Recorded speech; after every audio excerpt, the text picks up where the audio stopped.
એ મશરૂ બાપા ને હું પેલા એક વાર ઇન્દ્રનગર માં આવ્યો, મેં કીધું મશરૂજી ઇન્દ્રનગર ગામ અને એવા ભલા માણા. અને જુઓ, જેનું તાજું ઉદાહરણ છે કે જેનું શરીર નિરોગી હોય, તંદુરસ્ત હોય, એ 125 વર્ષ જીવે. એટલે 120 વર્ષથી ઉપર 25 વર્ષ જીવેલા મશરૂ બાપા ખરેખર એવું જીવન જીવીને ગયા છે.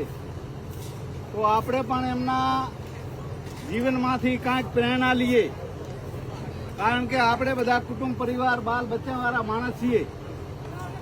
આપણી ભાવિ પેઢીને જો આપણે વ્યવસ્થિત આગળ ધપાવીએ, આગળ લઈ જવા માંગતા હોય તો સંતોએ વાત કરી છે, પહેલું સુખ તે જાતે ન રહ્યા, પહેલું સુખ તે નિરોગી કાયા.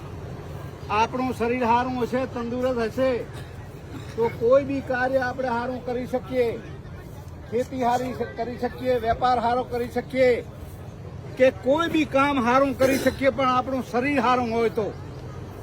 એટલે મહેરબાની કરીને ધારાસભ્ય તરીકે તમને બે હાથ જોડીને વિનંતી કરું, ઠાકોર સમાજ બહુ મોટો સમાજ, બોળો સમાજ, પણ શિક્ષણમાં પાછળ.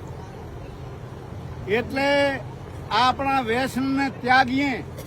આ મશરૂ બાપુને સાચી શ્રદ્ધાંજલિ ક્યારે આપીએ કે આપણામાં નાના મોટા જે વ્યસનો છે અત્યારે એમના ચરણામાં આપી દઈએ અને એક દાખલો બેસાડીએ અને આપણા બાળકો, દીકરા દીકરીઓને એક સમાન ગણીને ભણાવીએ.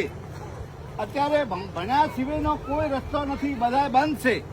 કારણ કે આ શિક્ષણનો યુગ ચાલે, કોમ્પ્યુટરનો જમાનો આવી ગયો.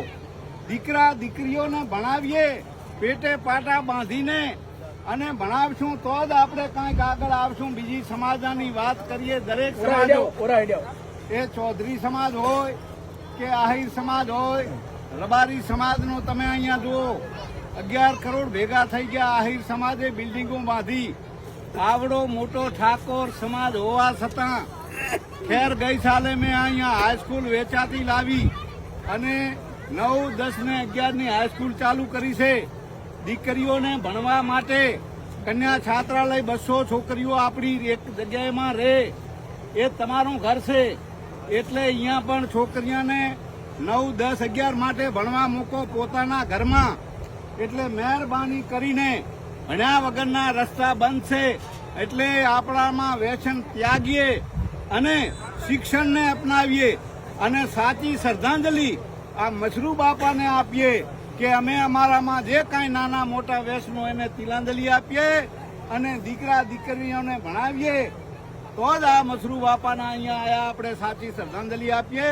મનમાં 2 મિનિટ રામનું નામ લઈએ અને સાચી શ્રદ્ધાંજલિ આપીએ.